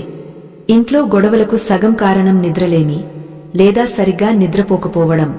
మనం పడుకునే దిశ, మన తల ఏ వైపు ఉందనేది మన ఆయుష్ని, ఆరోగ్యాన్ని నిర్ణయిస్తుంది. శాస్త్రం ప్రకారం ఎప్పుడు తలని దక్షిణం వైపు లేదా తూర్పు వైపు ఉంచి పడుకోవాలి. ఉత్తరం వైపు తలపెట్టి పడుకోవడం మృత్యువును ఆహ్వానించడమే. భూమికి ఉండే అయస్కాంత శక్తి మన శరీరంలోని రక్త ప్రసరణపై ప్రభావం చూపుతుంది. ఉత్తరం వైపు తలపెడితే మెదడులో రక్త ప్రసరణ వేగం మారి పీడకలలు వస్తాయి, నిద్ర పట్టదు, ఉదయం లేవగానే తలనొప్పి, చిరాకు ఉంటాయి. ఆ చిరాకుతో భార్యాభర్తలు గొడవ పడతారు. కాబట్టి పడకగదిలో మంచం దిశ చాలా ముఖ్యం. అలాగే పడకగదిలో అద్దం ఉండకూడదు. ఒకవేళ ఉన్నా పడుకున్నప్పుడు మన శరీరం ఆ అద్దంలో కనిపించకూడదు. నిద్రించేటప్పుడు మన శరీరం నుంచి కొన్ని రకాల ఒత్తిడి తరంగాలు బయటకు వస్తాయి. అవి అద్దానికి తగిలి తిరిగి పరావర్తనం చెంది మళ్లీ మన శరీరంలోకి ప్రవేశిస్తాయి. దీనివల్ల ఉదయం లేచేసరికి శరీరం అలసిపోయినట్లు ఉంటుంది, మనసులో ఆందోళన ఉంటుంది. భార్యాభర్తల మధ్య అకారణ కలహాలకు ఇది ఒక ప్రధాన కారణం. ఒకవేళ అద్దముంటే రాత్రి పడుకునే ముందు దానిపై ఒక వస్త్రం కప్పడం మంచిది. మరొక ముఖ్యమైన విషయం, పడకగదిలో ఎప్పుడూ లేత రంగులు ఉండాలి. ఎరుపు, ముదురు రంగులు కోపాన్ని, ఆవేశాన్ని పెంచుతాయి. మన కళ్ళు మూసుకున్నా ఆ గదిలోని రంగుల ప్రభావం మన మనసుపై ఉంటుంది. ప్రశాంతమైన రంగులు, ఆహ్లాదకరమైన సువాసనలు దాంపత్య బంధాన్ని బలపరుస్తాయి. పడకగదిలో దేవుడి పటాలు ఉండకూడదు. అది భార్యాభర్తల ఏకాంత మందిరం. అక్కడ శృంగార భావన, ప్రేమ భావన ఉండాలి కాని పూజా భావన కాదు. ప్రతిదానికి ఒక స్థానం ఉంటుంది. ఆ స్థానాన్ని గౌరవించాలి. ధర్మరాజు ఈ విషయాలన్నీ శ్రద్ధగా వింటూ తనలో తానే విశ్లేషించుకుంటున్నాడు. కృష్ణ, గృహస్థాశ్రమంలో ఇంత లోతైన విజ్ఞానముందా? ఇన్నాళ్లు మేము కేవలం పైపై మెరుగులకే ప్రాధాన్యత ఇచ్చాం కాని ఈ సూక్ష్మ విషయాలను గమనించలేదు. అందుకే మా మనశ్శాంతి కరువైంది. అయితే కృష్ణ, ఇంకొక సందేహం. ఇల్లు అన్నాక చెట్లు, మొక్కలు ఉంటాయి కదా. మా పెరట్లో రకరకాల చెట్లు ఉన్నాయి. అసలు ఏ చెట్లు ఇంట్లో ఉండాలి, ఏ చెట్లు ఉండకూడదు? కొన్ని చెట్లు ఇంటికి అరిష్టమంటారు, కొన్ని చెట్లు లక్ష్మీప్రదం అంటారు. గొడవలు తగ్గడానికి, సంపద పెరగడానికి ఎలాంటి మొక్కలు పెంచాలి అని అడిగాడు. దీనికి కృష్ణుడు చిరునవ్వుతో, ధర్మరాజా, ఇది చాలా ఆసక్తికరమైన మరియు ముఖ్యమైన ప్రశ్న. ప్రకృతి మనతో మాట్లాడుతుంది. మన ఇంటి ఆవరణలో ఉన్న చెట్లు మన భవిష్యత్తును సూచిస్తాయి. కొన్ని చెట్లు సాక్షాత్తు దేవతా స్వరూపాలు. అవి ఇంట్లో ఉంటే యమధర్మరాజు కూడా లోపలికి రాలేడు. కాని కొన్ని చెట్లు మాత్రం దెయ్యాలకు నివాసాలు. అవి పెరట్లో ఉంటే ఆ ఇంట్లో ఎప్పటికీ గొడవలు ఆగవు. ఆ చెట్లు ఏమిటో, వాటి ప్రభావం ఏమిటో, తులసి మొక్కను ఎక్కడ, ఎలా పెంచాలో ఇప్పుడు వివరంగా చెబుతాను విను. తులసి మొక్క ఎండిపోతే అది దేనికి సంకేతమో తెలుసా? అలాగే ముళ్ళ మొక్కలు ఇంట్లో ఉంటే సంబంధాలు ఎలా గుచ్చుకుంటాయో తెలుసా? కృష్ణుడు ఇప్పుడు వృక్షవాస్తు గురించి, అంటే మొక్కల ద్వారా ఇంటి వాతావరణాన్ని, గ్రహదోషాలను ఎలా సరిచేసుకోవచ్చో, తద్వారా గొడవలను ఎలా తగ్గించుకోవచ్చో వివరించబోతున్నాడు. ఈ రహస్యం తెలిస్తే మన పెరటిని ఒక శక్తి కేంద్రంగా మార్చుకోవచ్చు. ధర్మరాజా, సృష్టిలో ప్రతి జీవికి, ప్రతి వృక్షానికి ఒక ప్రత్యేకమైన స్పందన ఉంటుంది. మన ఇంటి ఆవరణలో పెరిగే మొక్కలు కేవలం అందం కోసమే కాదు, అవి ఆ ఇంటి వాతావరణాన్ని శుద్ధి చేసే సాధనాలు. ఇందులో మొట్టమొదట చెప్పుకోవాల్సింది తులసి గురించి. తులసి మొక్క ఇంట్లో ఉండటమంటే సాక్షాత్తు మహాలక్ష్మి అమ్మవారు కొలువై ఉండటమే. అయితే తులసిని ఎక్కడ పడితే అక్కడ పెట్టకూడదు. తులసి కోట ఎప్పుడూ ఇంటికి తూర్పు లేదా ఉత్తర దిశలో ఉండాలి.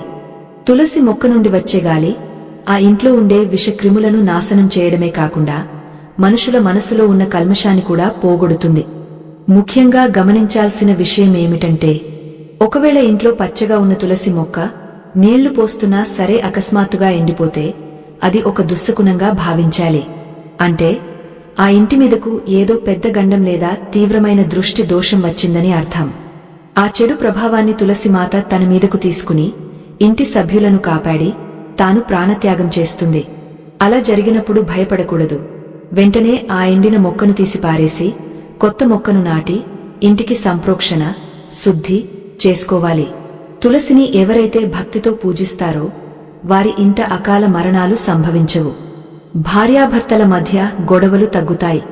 ఇక రెండవది ముళ్ళ మొక్కలు. ధర్మరాజా, ఈ రోజుల్లో కొందరు అలంకరణ కోసం కాక్టస్ వంటి ముళ్ళ మొక్కలను, బోన్సాయ్ చెట్లను ఇంట్లో పెంచుతున్నారు. ఇది మహా అనర్థం. ఏ మొక్కకైతే ముళ్ళు ఉంటాయో ఆ మొక్క నుండి వెలువడే తరంగాలు చాలా తీక్షణంగా ఉంటాయి. అవి ఆ ఇంట్లో నివసించే వారి మనసులను కూడా కఠినంగా మారుస్తాయి. గులాబీ మొక్కకు ముళ్ళు ఉన్నా పర్వాలేదు, ఎందుకంటే అది పుష్పజాతికి చెందింది. కాని కాక్టస్ వంటివి ఎడారి మొక్కలు. అవి ఇంట్లో ఉంటే కుటుంబ సభ్యుల మాటలు కూడా ముళ్ళలా మారి ఒకరినొకరు పొడుచుకునేలా చేస్తాయి. చిన్న మాటకు కూడా పెద్ద గొడవ జరుగుతుంది. కాబట్టి దయచేసి ముళ్ళ మొక్కలను ఇంటి లోపల అస్సలు ఉంచకూడదు. వాటిని కాంపౌండ్ వాల్ బయట ఉంచవచ్చు. తద్వారా అవి బయటి శత్రువుల నుండి రక్షణ కల్పిస్తాయి. అలాగే పాలుకారే చెట్లు, రబ్బరు చెట్లు వంటివి ఇంటి ఆవరణలో ఉండకూడదు. ఆకుల నుండి, కొమ్మల నుండి పాలుకారే చెట్లు ఉంటే ఆ ఇంట్లో ధనం నిలబడదు. పిల్లల ఆరోగ్యం దెబ్బతింటుంది. ఇకపోతే ఇంటికి దక్షిణ దిశలో మరియు పడమర దిశలో ఎత్తైన, బరువైన చెట్లు ఉండాలి. అవి సూర్యుని నుండి వచ్చే హానికరమైన కిరణాలను, అస్తమించే సూర్యుని కిరణాలు అడ్డుకుని ఇంటిని చల్లగా ఉంచుతాయి. అదే ఉత్తరం, తూర్పు దిశలో ఖాళీగా ఉంచాలి లేదా చిన్న చిన్న పూల మొక్కలు పెంచాలి. తద్వారా ఉదయం వచ్చే స్వచ్ఛమైన సూర్యరశ్మి, సానుకూల శక్తి ఇంట్లోకి ధారాళంగా ప్రవేశిస్తాయి. ఎవరి ఇంట్లో అయితే తూర్పు మూసివేయబడి దక్షిణం ఖాళీగా ఉంటుందో ఆ ఇంట్లో స్త్రీలకు అనారోగ్యం, పురుషులకు అప్పుల బాధలు తప్పవు. ఈ బాధలే గొడవలకు కారణమవుతాయి. ధర్మరాజా, మరో ముఖ్యమైన విషయం, ఇంటి ఆవరణలో సుగంధాన్ని వెదజల్లే పూల మొక్కలు, మల్లె, జాజి, పారిజాతం ఉంటే ఆ సువాసన గాలి ద్వారా ఇంట్లోకి వచ్చి మనసును ఆహ్లాదపరుస్తుంది. భర్త ఆఫీసు నుండి రాగానే ఆ సువాసన తగిలితే అతనిలోని ఒత్తిడి మాయమైపోతుంది. కోపం స్థానంలో అనురాగం చిగురిస్తుంది. అందుకే ప్రకృతికి దగ్గరగా జీవించే వారిలో సహనం ఎక్కువగా ఉంటుంది. కాంక్రీట్ గోడల మధ్య బ్రతికే వారిలో అది లోపిస్తోంది. కృష్ణుడు చెప్పిన ఈ వృక్ష శాస్త్రం వింటుంటే మనకు ఆశ్చర్యం కలగకమానదు. మనం అలంకరణ అనుకునే మొక్కల వెనుక ఇంత ప్రభావముందా? నిజమే కదా. ప్రకృతి మాతను మనం ఎంత ప్రేమిస్తే ఆమె మనల్ని అంతగా కాపాడుతుంది. ఈ అద్భుతమైన విషయాలు మీకు నచ్చాయని భావిస్తున్నాను. మన సనాతన ధర్మం గొప్పతనాన్ని 10 మందికి తెలియజేయడానికి దయచేసి ఈ వీడియోను లైక్ చేసి మీ మిత్రులకు షేర్ చేయండి. ఇక కృష్ణుడు మరొక అత్యంత కీలకమైన అంశం వైపు మళ్ళాడు. అదే జలము. నీటిని మనం ఎలా వాడుతున్నాం అనేదాన్ని బట్టి మన ఇంట్లో గొడవలు ఉంటాయా లేదా అనేది నిర్ణయించబడుతుంది. ధర్మరాజా, జలమే జీవనం అంటారు. కానీ జ్యోతిష్య శాస్త్రం ప్రకారం జలం చంద్రుడికి కారకం. చంద్రుడు అంటే మనసు. మనసు బాగుంటేనే మనిషి బాగుంటాడు. ఎవరి ఇంట్లో అయితే నీరు వృథాగా పోతుందో వారి ఇంట్లో మనశ్శాంతి కూడా నీటిలాగే కారిపోతుంది. ముఖ్యంగా గమనించు, చాలా ఇళ్లలో కుళాయిలు సరిగా బిగించక నీరు బొట్టు బొట్టుగా కారుతూ ఉంటుంది. మనం దానిని నిర్లక్ష్యం చేస్తాం.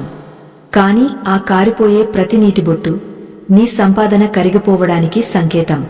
నీరు వృథా అవుతుంటే చంద్రగ్రహ అనుగ్రహం తగ్గిపోతుంది. దానివల్ల మనసులో ఆందోళన, నిలకడ లేకపోవడం, అనవసరమైన భయాలు కలుగుతాయి. ఈ మానసిక రుగ్మతలే ఇంట్లో అశాంతికి దారితీస్తాయి. అలాగే స్నానాల గది తలుపులు ఎప్పుడూ తెరిచి ఉంచకూడదు. స్నానాల గది అనేది రాహువు నివసించే ప్రదేశం.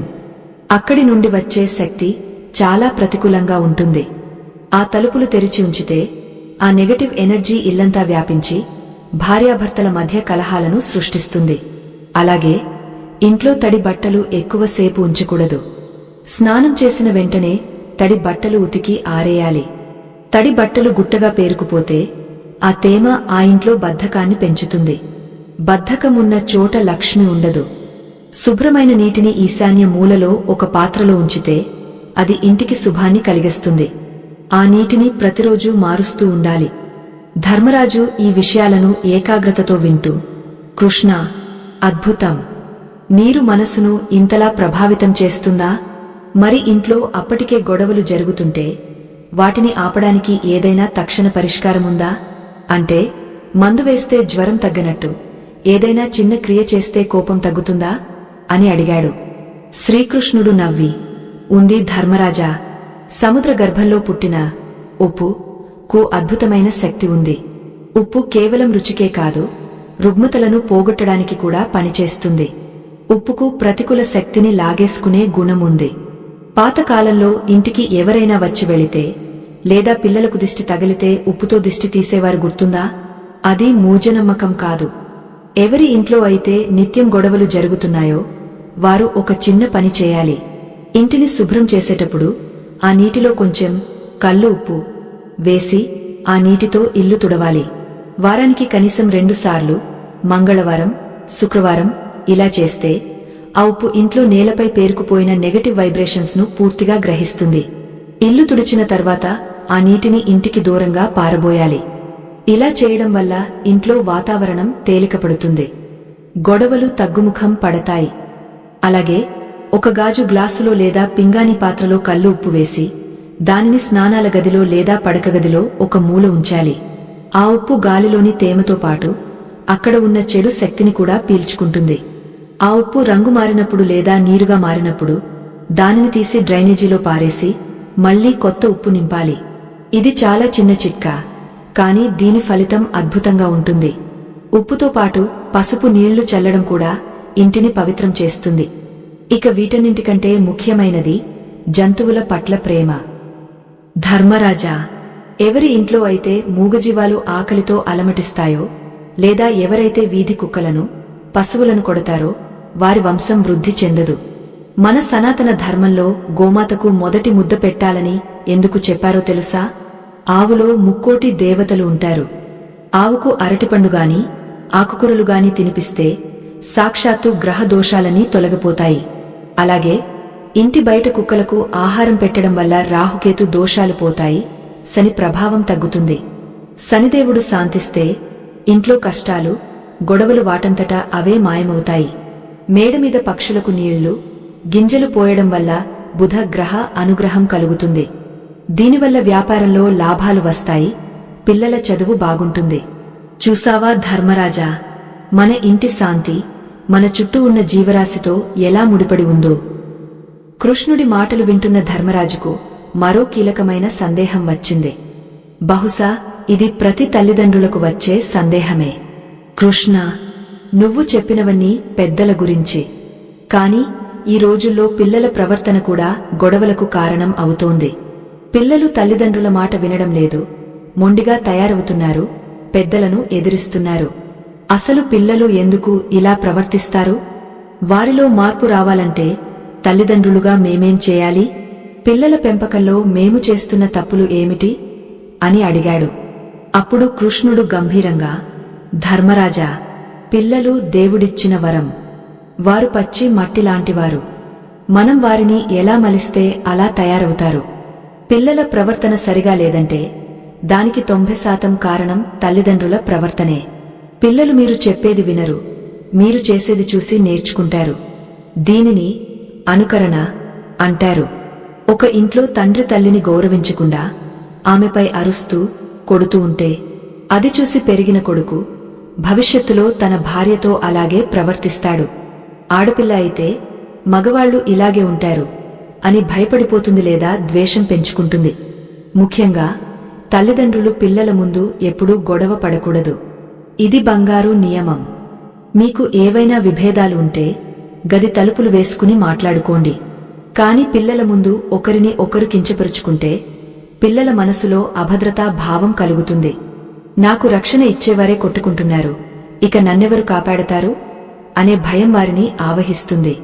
ఆ భయమే వారిలో మొండితనంగా, కోపంగా మారుతుంది. బయట సమాజంలో వారు నేరస్తులుగా మారడానికి కూడా ఇదే బీజం వేస్తుంది. మరొక తప్పు ఏమిటంటే తల్లిదండ్రులు తమ కోపాన్ని పిల్లల మీద చూపించడం. ఆఫీసులో బాస్ తిట్టాడనో లేదా ఇంట్లో అత్తగారు ఏమన్నారనో ఆ కోపాన్ని పిల్లలు చిన్న తప్పు చేసినా వారిని చితకబాదడం చేస్తుంటారు. ఇది చాలా పాపం. దీనివల్ల పిల్లలు తమ తల్లిదండ్రుల నుండి మానసికంగా దూరమైపోతారు. మా అమ్మ నాన్న నన్ను ప్రేమించడం లేదు, అనే భావన వారిలో బలపడితే వారు బయట దొరికే ప్రేమ కోసం వెంపర్లాడతారు. అదే వారిని తప్పుడు దారుల్లోకి, వ్యసనాల్లోకి నెట్టేస్తుంది. కాబట్టి ధర్మరాజా, పిల్లలతో గడపడానికి సమయం కేటాయించండి. వారికి ఖరీదైన బొమ్మలు, ఫోన్లు అక్కర్లేదు. వారికి కావాల్సింది మీ సమయం, మీ ప్రేమ, మీ ఓదార్పు. రాత్రి పడుకునే ముందు వారికి మంచి కథలు చెప్పండి. భారత భాగవతాలు వినిపించండి. ఆ నీతి కథలు వారి వ్యక్తిత్వాన్ని నిర్మిస్తాయి. సంస్కారం లేని చదువు సువాసన లేని పువ్వు లాంటిది. పిల్లలకు ఆస్తి ఇవ్వకపోయినా పర్లేదు, కాని మంచి సంస్కారాన్ని ఇవ్వండి. ధర్మరాజు కృష్ణుడి పాదాలకు నమస్కరించి, కృష్ణ, నువ్వు చెప్పిన ప్రతి మాట ఆణిముత్యం. గృహవాస్తు అంటే 4 గోడలు కాదని 4 మనసులు కలిసుండటమే అని అర్థమైంది. ఇంటి వాతావరణం, వంట, నిద్ర, మాట, మొక్కలు, జంతువులు, పిల్లలు అన్నీ ఒకదానితో ఒకటి ఎలా ముడిపడి ఉన్నాయో తెలిసిందే.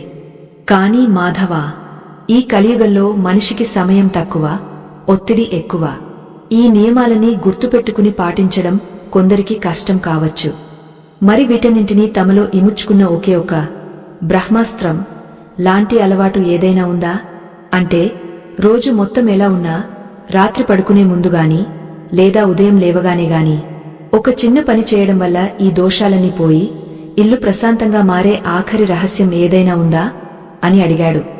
శ్రీకృష్ణుడు మందస్మితం చేస్తూ, ఉంది ధర్మరాజా. ఎన్ని చేసినా చివరగా మనిషి చేయాల్సిన ఒక మహత్తరమైన క్రియ ఉంది. అది చేస్తే ఆ ఇంట్లో కలిపురుషుడు అడుగుపెట్టలేడు. ఆఖరిగా నేను చెప్పబోయే ఈ విషయం గృహస్థ ధర్మానికే శిఖరం లాంటిది. అదేంటో ఇప్పుడు చెబుతాను విను. ఇది పాటిస్తే రేపటి ఉదయం నీ జీవితం కొత్తగా మొదలవుతుంది. శ్రీకృష్ణుడు చెప్పబోయే ఆ అంతిమ రహస్యమేమిటి? రోజును ఎలా ముగించాలి?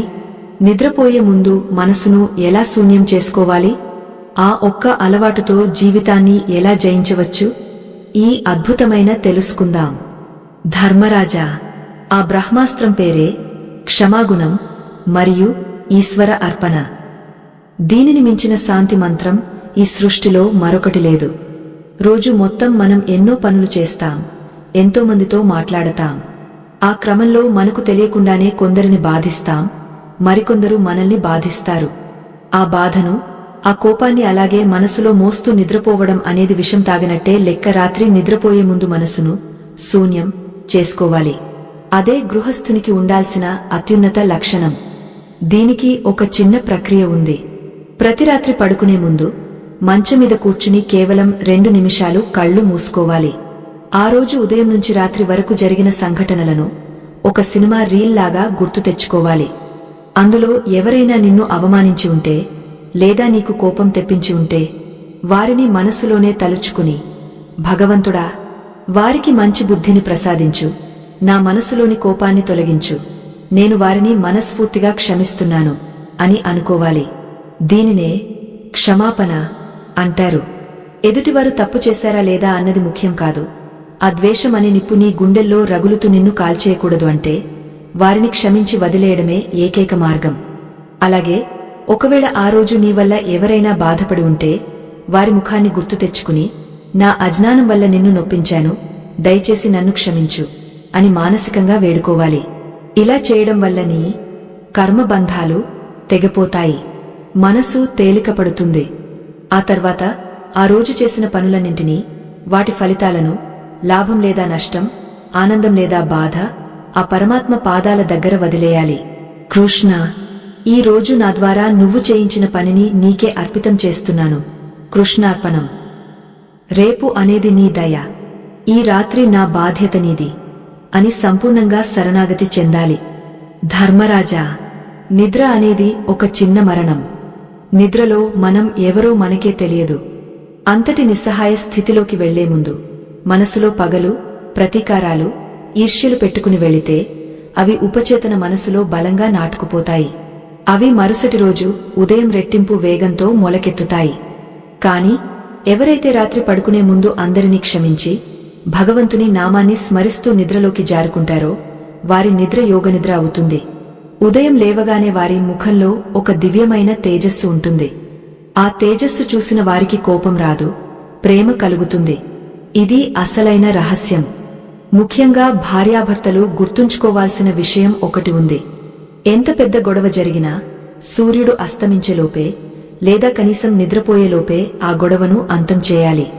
నువ్వు గెలిచావు, నేను ఓడాను అనుకోవడం వల్ల బంధం గెలుస్తుంది. పడకగదిలోకి వెళ్లే ముందు కోపాన్ని బయటే వదిలేయాలి. ఎట్టి పరిస్థితుల్లోనూ భార్యాభర్తలు వేరువేరు గదుల్లో పడుకోకూడదు. మౌనంగా ఉన్నా సరే పక్కపక్కనే పడుకోవాలి. ఆ సామీప్యం, ఆ స్పర్శ వారి మధ్య ఉన్న అహాన్ని కరిగించేస్తుంది.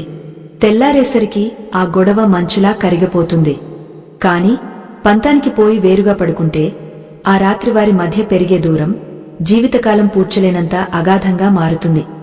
ధర్మరాజా, నేను చెప్పిన ఈ విషయాలని ఆచరించడం కష్టమేమీ కాదు. దీనికి డబ్బు ఖర్చు లేదు, శ్రమ లేదు. కావలసిందల్లా మారాలి అనే ఒక చిన్న సంకల్పం, మాటను అదుపులో ఉంచుకోవడం, మృదు సంభాషణ, సూర్యోదయానికి ముందే నిద్రలేవడం, కాల నియమం, ఇంటిని శుభ్రంగా ఉంచుకోవడం, స్థలశుద్ధి, సాత్విక ఆహారాన్ని ప్రేమతో వడ్డించడం, ఆహార నియమం, ఆర్థిక క్రమశిక్షణ మరియు దానధర్మం, ధనశుద్ధి, పెద్దలను, ప్రకృతిని, మూగజీవాలను గౌరవించడం, పితృ ప్రకృతి సేవ, చివరగా క్షమించడం, భగవంతుని నమ్ముకోవడం, ఆత్మశుద్ధి. ఈ 7 అలవాట్లు ఏ ఇంట్లో ఉంటాయో ఆ ఇల్లు వైకుంఠంతో సమానం. అక్కడ నేను, శ్రీకృష్ణుడు, స్వయంగా నివసిస్తాను. అక్కడ వాస్తు దోషాలు పనిచేయవు, గ్రహపీడలు దరిచేరవు, కలి ప్రభావముండదు. ఆ ఇంట్లో నిత్యం కళ్యాణమే జరుగుతుంది. శ్రీకృష్ణుడి అమృతతుల్యమైన ఉపదేశం విన్న ధర్మరాజు కళ్లలో ఆనందబాష్పాలు రాలాయి. అతని మనసులోని సందేహాలన్నీ పటాపంచలయ్యాయి. అతను లేచి శ్రీకృష్ణుడి పాదాలకు సాష్టాంగ నమస్కారం చేసి, కృష్ణ, వాసుదేవ, ఎంత గొప్ప తత్వాన్ని బోధించావు. ఇల్లు అంటే కేవలం మట్టి గోడలు కావని, అది ధర్మానికి నిలయమని తెలియజేశావు. శాంతి బయట దొరికే వస్తువు కాదు, అది మన అలవాట్లలోనే దాగ ఉందని కళ్ళు తెరిపించావు. ఈ జ్ఞానం రాబోయే తరాలకు ఒక దిక్సూచిలా ఉపయోగపడుతుంది అని కొనియాడాడు. అప్పుడు ఆ జగన్నాటక సూత్రధారి చిరునవ్వు నవ్వి, ధర్మరాజా, ధర్మో రక్షతి రక్షితః. ఎవరు ధర్మాన్ని కాపాడతారో ఆ ధర్మం వారిని కాపాడుతుంది. గృహమే కదా స్వర్గసీమ. ఆ గృహాన్ని కాపాడుకోవాల్సిన బాధ్యత గృహస్థులదే. శుభం భూయాత్ అని ఆశీర్వదించాడు. ఈ విధంగా పాండవుల అగ్రజుడైన ధర్మరాజుకు గీతాచార్యుడైన శ్రీకృష్ణుడు గృహశాంతి రహస్యాలను ఉపదేశించాడు. ఆనాటి ఆ ఉపదేశం ఈనాటి మన ఉరుకుల పరుగుల జీవితానికి ఒక సంజీవని లాంటిది. చూశారా ప్రేక్షకుల్లారా, శ్రీకృష్ణుడు ఎంత అద్భుతంగా చెప్పాడో. మనం వాస్తు కోసం లక్షలు ఖర్చు పెడతాం, హోమాలు చేస్తాం, పూజలు చేస్తాం. కాని మన నోటి మాటను, మనసు తీరును మార్చుకోవడానికి మాత్రం ఇష్టపడం. ఇల్లు ప్రశాంతంగా ఉండాలంటే మార్పు మన నుంచే మొదలవ్వాలి. ఈ వీడియోలో చెప్పిన విషయాలు ఏవో పుక్కిటి పురాణాలు కావు. ఇవి మన భారతీయ జీవన విధానంలో భాగమైన గొప్ప శాస్త్రీయ నిజాలు. ఉదయాన్నే లేవడం వల్ల ఆరోగ్యం బాగుంటుందని సైన్స్ చెబుతోంది. గొడవ పడకుండా తినడం వల్ల జీర్ణక్రియ బాగుంటుందని వైద్యులు చెబుతున్నారు. ఇల్లు శుభ్రంగా ఉంటే మనసు ప్రశాంతంగా ఉంటుందని సైకాలజీ చెబుతోంది. మొక్కలు పెంచడం వల్ల ఆక్సిజన్ లభిస్తుందని అందరికీ తెలుసు. క్షమించడం వల్ల గుండె జబ్బులు రావని పరిశోధనలు నిరూపిస్తున్నాయి. అంటే కృష్ణుడు చెప్పిన ప్రతి మాట నేటి ఆధునిక విజ్ఞాన శాస్త్రానికి ఏమాత్రం తీసిపోదు. మనం చేయాల్సిందల్లా ఆచరించడమే. ఒకేసారి ఇవన్నీ పాటించలేకపోవచ్చు, కాని ఈ రోజు నుంచి కనీసం ఒక్క అలవాటునైనా మార్చుకోవడానికి ప్రయత్నిద్దాం. ఈ రోజు నుంచి ఇంటికి వెళ్లగానే చిరునవ్వుతో కుటుంబ సభ్యులను పలకరిద్దాం. ఆహారాన్ని వృధా చేయకుండా దేవుడి ప్రసాదంగా భావించి తిందాం. రాత్రి పడుకునే ముందు అందరినీ క్షమించి ప్రశాంతంగా నిద్రపోదాం. మీ ఇంట్లో చిన్న చిన్న గొడవలు జరుగుతున్నాయా? అయితే ఈ వీడియోలో చెప్పిన చిట్కాలను ఒక 21 రోజుల పాటు పాటించి చూడండి. మీ ఇంట్లో ఎలాంటి మార్పు వచ్చిందో మీరే ఆశ్చర్యపోతారు. ఆ మార్పును కింద కామెంట్ రూపంలో మాతో పంచుకోండి. మీ అనుభవాలు మరికొందరికి స్ఫూర్తినిస్తాయి. ముఖ్యంగా ఈ వీడియోను మీ భర్తకు, భార్యకు, మీ పిల్లలకు, మీ బంధువులకు చూపించండి. పంచుకుంటే పెరిగేది జ్ఞానం ఒక్కటే కాదు, ఆనందం కూడా. ఎంతమంది ఈ విషయాలు తెలుసుకుంటే అన్ని కుటుంబాలు బాగుపడతాయి. వసుధైక కుటుంబకం అంటే ప్రపంచమంతా ఒకే కుటుంబమని మన పెద్దల మాట. అందరూ బాగుండాలి, అందులో మనముండాలి. ఇంతటి అమూల్యమైన విషయాన్ని చివరి వరకు ఓపికగా విన్నందుకు మీకు పాదాభివందనాలు. మేము పడిన కష్టానికి మీరు ఇచ్చే లైక్ ఒక పెద్ద బహుమతి. మీరు చేసే సబ్స్క్రైబ్ మాకు కొండంత బలం. పక్కనే ఉన్న గంట సింబల్ను నొక్కడం ద్వారా మేము చేసే ఇలాంటి ఆధ్యాత్మిక వీడియోలు వెంటనే మీకు అందుతాయి. మరొక అద్భుతమైన కథనంతో మళ్లీ కలుద్దాం. అంతవరకు సెలవు. లోకా సమస్తా సుఖినో భవంతు. సర్వం శ్రీకృష్ణార్పణమస్తు. స్వస్తి.